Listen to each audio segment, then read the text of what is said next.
जिसमें ये दोष 18 इसे प्रमाद कहते हैं, मद कहते हैं, ये निश्चित उसका पतन करा देते हैं। पहला, कर्तव्य अकर्तव्य के विषय में विपरीत धारणा होना, भारी दोष है ये। इसीलिए सत्संग और शास्त्र स्वाध्याय करना ही चाहिए, जरूरी है। जैसे प्राणों के पोषण के लिए अन्न जल वायु जरूरी है, ऐसे ही हमें जीवन यात्रा के लिए सत्संग जरूरी है, शास्त्र स्वाध्याय जरूरी है। मुझे क्या करना चाहिए क्या नहीं करना चाहिए इसका ज्ञान होना चाहिए। हम कोई पशु नहीं है, मनुष्य शरीर है। कर्तव्य अकर्तव्य के विषय में विपरीत धारणा, ये करना चाहिए ये नहीं करना चाहिए, ऐसी उसकी कोई धारणा नहीं, जो मन में आया सो कर रहे हैं। ये क्या है? प्रमादी मनुष्य का लक्षण है। अहंकारी, मद दोष से युक्त ये पतन को प्राप्त होता है, दुख को प्राप्त होता है। दूसरा, असत्य भाषण में सुख मानना। देखो, क्या झूठ बोलने के बाद आपको जलन होती है? मैंने क्यों झूठ बोला? आपका हृदय जलता है? नहीं। तो प्रमाद स्थिति है। मद रूपी दोष के ये 18 लक्षण बता रहे हैं जो नाश कराते, पतन कराते हैं। तो झूठ एक तो बोलिए मत। कहीं ऐसा अवसर हो किसी के प्राण बच रहे हों, किसी का बहुत मंगल हो रहा हो, तो चलो बोल देते हैं। व्यर्थ में केवल झूठे ही लेना, झूठे ही देना, झूठे ही भोजन, झूठ चबेना, व्यर्थ का प्रपंच। झूठ क्यों बोलते हो? झूठ राधा राधा राधा उचित बोलो। कई लोगों का मानना है कि झूठ के बिना व्यापार ही नहीं चलेगा। नहीं नहीं, ऐसा नहीं। आपकी मान्यता है ऐसी, लेकिन ऐसा नहीं है। आपकी मान्यता है, आपने असत्य को स्वीकार कर लिया, इसलिए ऐसा आपको अनुभव हो रहा है। आप सत्य पे चलिए, उचित मुनाफा लीजिए। सबको ही जानता है व्यापार मुनाफे के लिए किया जाता है, परिवार पोषण उसी से होता है। तो ऐसा नहीं कि उसमें आप झूठ बोलें कि कसम से कहते हैं 120 का लाए हैं, बस आपको कोई मुनाफा नहीं, 120 का दे देंगे। घर के हो आप, ले हो। नहीं हम 120, 110 अब इसके नीचे नहीं। अब कहां गई तुम्हारी कसम? अभी बोल लेते बेमतलब झूठ। हम कितने का लाए तुम्हें मतलब नहीं, मैं 120 का देंगे आपको, लेना हो ले, चले जाइए। हमारी दुकान में फिक्स रेट है, अली खत्म। जब लोग जान जाएंगे कि आप सत्य से चलते हो, उचित मुनाफा लेते हो, कोई मोल भाव करने वाले की जरूरत नहीं। थोड़ा ये कि बेईमानी से 150 रुपया ज्यादा आ जाएंगे तो जाके लाखों का हिसाब बना देंगे निकलने का। ये भी तो दिमाग में रखो। वो हिसाब ऐसा बनाएंगे लाखों रुपया दवाइयों में जाएगा। होश में, अधर्म के द्वारा कमाया हुआ धन न इस लोक में सुख देता है न परलोक में। कह रहे हैं कि असत्य भाषण, झूठ बोलना। तीसरा है सबके गुणों में दोष दृष्टि देखना। जहां किसी की बड़ाई सुनी, शुरू हो गए कमी देखना। दोष है जैसे मदिरा पीना, व्यभिचार करना, जुआ खेलना, हिंसा करना, धर्म विरुद्ध आचरण करना, ये दोष है। इनको अपने अंदर से त्यागना है। दूसरा कोई हमारा मित्र है तो उसको सलाह दे देते हैं कि आज सत्संग में सुना है ऐसे ऐसे दोष नहीं करने चाहिए। पर अपनी क्या वृत्ति होती है कि जो वास्तविक प्रशंसनीय है, सद्गुणी, उनमें भी दोष दर्शन करना, कहीं ना कहीं छिद्र देखना और उसको विस्तार पूर्वक वर्णन करना। जो तीसरा ये पतन का मार्ग का दोष है, सबके गुणों में दोष निकालना। चौथा, हर समय स्त्री विषयक कामना से युक्त रहना। जिधर दृष्टि जाए, जहां भी स्त्री शरीर में, बस गलत भाव से देखना। पांचवा है सदा धनोपार्जन में ही वृत्ति लगाए रखना।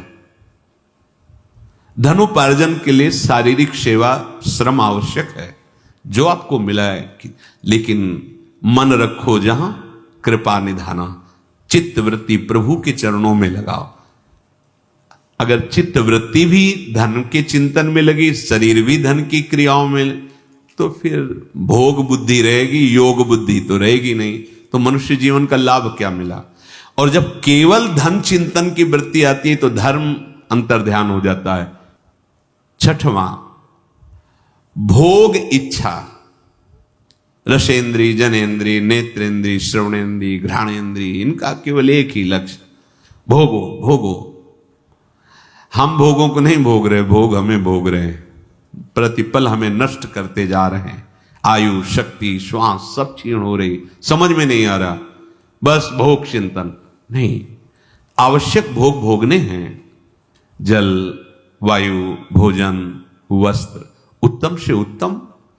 जो धर्म विरुद्ध भोग हैं उनका त्याग, धर्मयुक्त विषयों का सेवन करते हुए प्रभु की तरफ चलना है। हमारा लक्ष्य प्रभु है। सातवां, क्रोध। हर समय गुस्सा नहीं, शांत रहो, शांत रहने का अभ्यास करो। शोक, कुछ भी नष्ट हुआ, मार अंदर से टूट गए, अब क्या होगा, ऐसा नहीं। प्रभु हैं, आज असफल हुए हैं, कल हम सफल हो जाएंगे। उत्साह नहीं तोड़ना, शोकित नहीं होना। तृष्णा, जो भोग भोग चुके हैं उनकी याद में पुनः भोगों को भोगने की इच्छा। लोभ, अधिक से अधिक और भोग संग्रह हो जाए, संपत्ति हो जाए, अधिक से अधिक। चुगली करना, किसी की भी बात सुनकर किसी और को बताना, ये सब पतन के मार्ग है। डाह, किसी के सुख को देख के जलना कि क्या करूं जिससे इसका ये सुख नष्ट हो जाए, ऐसी वृत्ति होती है। ये डाह जो होती है ये बहुत डायन स्वरूप होती है। हिंसा, किसी भी तरह से, वाणी से, शरीर से, संकल्प से किसी की हिंसा करना, दुख पहुंचाना। संताप, हर समय जलते रहना होता है। जब भगवत विमुख होता है तो हृदय जलता रहता है। शास्त्र में अविश्वास, शास्त्र की बातों में ये जो मूढ़ पुरुष हैं, भोगी जन, संसार में आसक्त जन है, वो संत और शास्त्र वाक्यों पर अश्रद्धा करते हैं क्योंकि बुद्धि बहुत मलिन हो गई है। तो शास्त्रों में, संत वाक्यों में अरति और परम कर्तव्य की विस्मृति। परम कर्तव्य भगवत स्मरण, प्रभु को भूला हो। ऐसा जीवन है कि लगा है अमृत तो खा के आए हैं, मरने की तो याद ही नहीं है। बस कमाना, खूब भोग भोगना, बाल बच्चे, बस इतने में सीमित है। अरे भाई, ये तो यात्रा है, लेकिन लक्ष्य कहां है, जाना कहां है तुम्हें? कुछ क्षण के लिए तुम्हें है। ऐसे ब्रह्मलोक से देखो तो यहां कुछ क्षण जैसा लगता है। एक बार वो महाराज रैवत, बलराम जी की प्रिया का क्या नाम था, रेवती जी, महाराज रेवत, वो ब्रह्मलोक गए कि ब्रह्मा जी से पूछ लेते, कई राजकुमार देखे थे, उन्हीं से पूछ ले तुम भाग्य में कौन सा दूल्हा लिखे हो, सीधे बता दो, हम कहां ढूंढे। वहां गए तो वहां नृत्य हो रहा था। थोड़ी देर रुके रहे, जब नृत्य आदि हुआ तो ब्रह्मा जी को प्रणाम किया। कैसे आए? बोले पुत्री ब्याह योग्य है, तो 2-4 कुल के राजकुमार देखे हैं, उनमें से कौन है आप ही बता दो, क्योंकि भाग्य रचयिता तो आप ही हो। तो उन्होंने नाम बताया कि अमुक अमुक राजकुमारों को। अरे बोले, पता है उनकी कुल परंपरा नष्ट हो गई। बोले क्यों? बोले जितनी देर तुम नृत्य देखे वहां न जाने कितने युग बीत गए यहाँ के। समझो, वहां थोड़ी देर सभा में नृत्य हुआ तो यहां युग के युग बीत गए। तुम्हारा कितना समय, 80 वर्ष, 100 वर्ष। प्रिया प्रीतम भगवत चरणारविंद का चिंतन, भूले हुए कर्तव्य की विस्मृति, परम कर्तव्य की विस्मृति। अधिक बोलने वाला मिथ्या बोलेगा, प्रपंची होगा नहीं। साधक अधिक बोलने वाला बकवादी नहीं होता, गंभीर मुद्रा, मौन सीखते। कभी बोला तो मीठे और धीमे स्वरों में कुछ शब्द। ये जो उद्दंडता पूर्वक वाणी को व्यर्थ करते रहते वो साधक नहीं होते हैं। हास परिहास और ऐसे उद्दंड नहीं, गंभीर। वो हर इंद्री की ऊर्जा शक्ति को संचित करते हैं और उसी के बल से विषयों पर विजय प्राप्त करके निरंतर भगवदाकार वृत्ति करते हैं। आप देखो, नेत्रेंद्री को बंद कर दिया गांधारी जी ने। जब सुना हमारे पति धृतराष्ट्र बाह्य नेत्र रहित है, बंद कर दिया, पट्टी बांध ली। देखो कितनी ऊर्जा शक्ति एकत्रित कर ली। जब महान महाभारत का युद्ध हो, देखा कि भगवान श्री कृष्ण उधर हैं तो मुश्किल हो जाएगा दुर्योधन को बचना। उनका बेटा तू निर्वस्त्र होके आजा, आज मैं पट्टी खोलूंगी अपनी आंखों की, तुझे देखूंगी, मेरी जहां दृष्टि पड़ेगी वज्र का शरीर हो जाएगा तेरा, क्योंकि मैंने नेत्र शक्ति को रोका है। ये जो आप खर्चा कर रहे हो ना, ये साधु नासाग्र दृष्टि, नाम चिंतन भजन, उसकी हर इंद्री में पावर जो है वो समिट रहा है और उसी से ऊर्ध्व गति को प्राप्त। जितना आप इंद्रियों को खर्चा करेंगे विषय सेवन में, उतने ही अध्यात्म से गिरते चले जाएंगे। देखो नेत्र खोला, वो तो भगवान ने लीला करके, बच्चे हो क्या, मां के सामने ऐसे खड़े हो जाओगे, इतना तो ढक लो, पत्ते से ही ढक लो।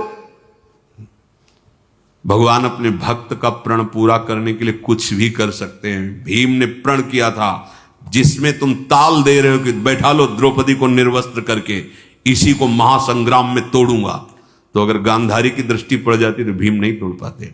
वज्र का शरीर हो गया, चाहे जितना प्रहार करो कुछ बिगड़ने वाला नहीं।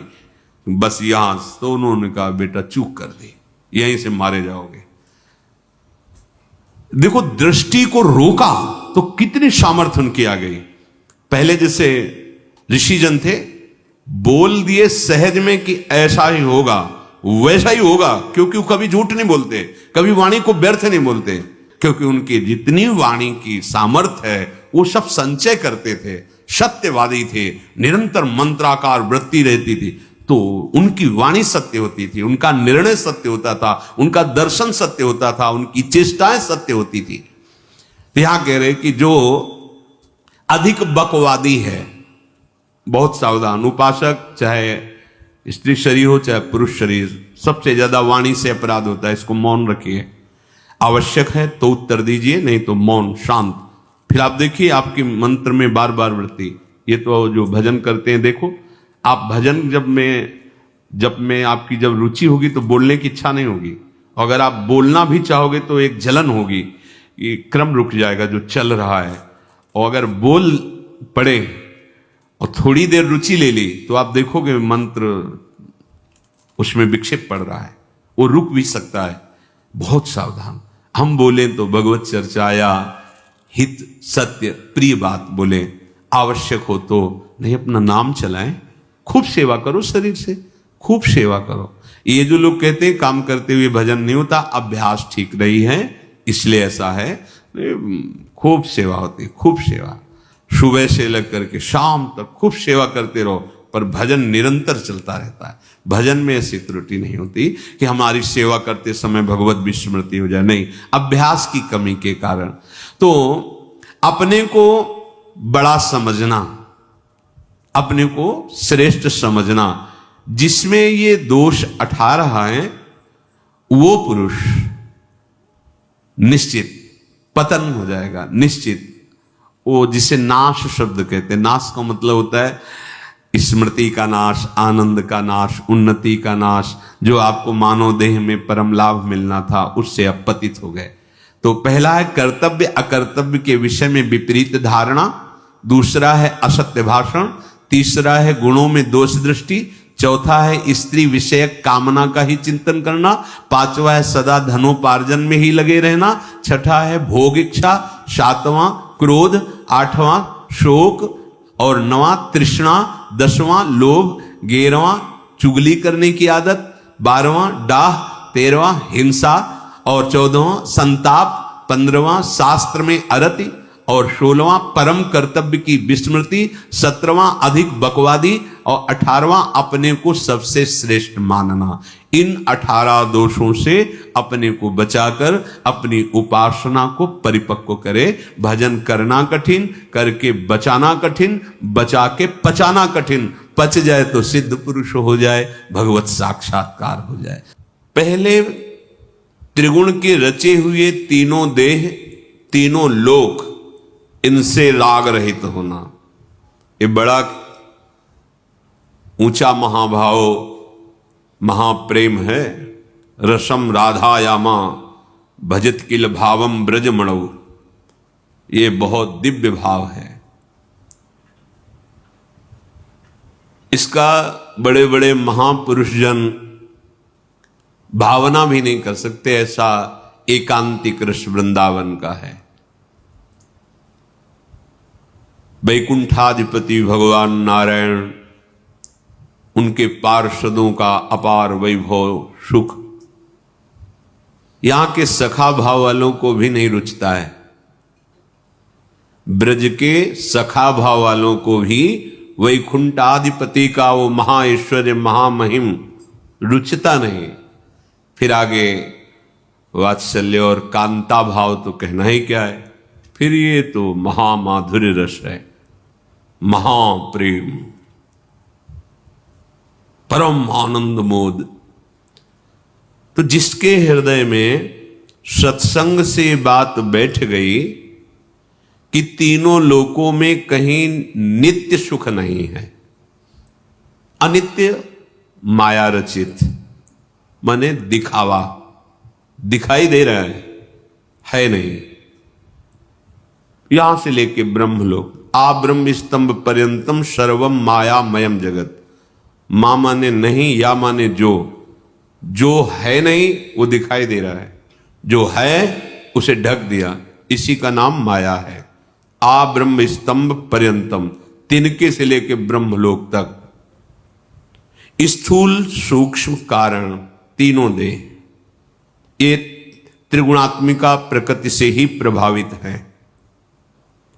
उपासक जब इस कोटि का चिंतन करता है कि तीनों लोकों के भोग सुखों का त्याग विश्ववत, ब्रह्मादिक के भोग सब विषम लागतता है, और तीनों देहों से अपनापन खत्म, स्थूल सूक्ष्म अंतःकरण आदि कारण स्वभाव, ये बहुत बड़ी बात हो गई उपासना की। ये इसीलिए गुरु कृपा, रसिकों की कृपा, श्री जी की कृपा मनाई जाती है।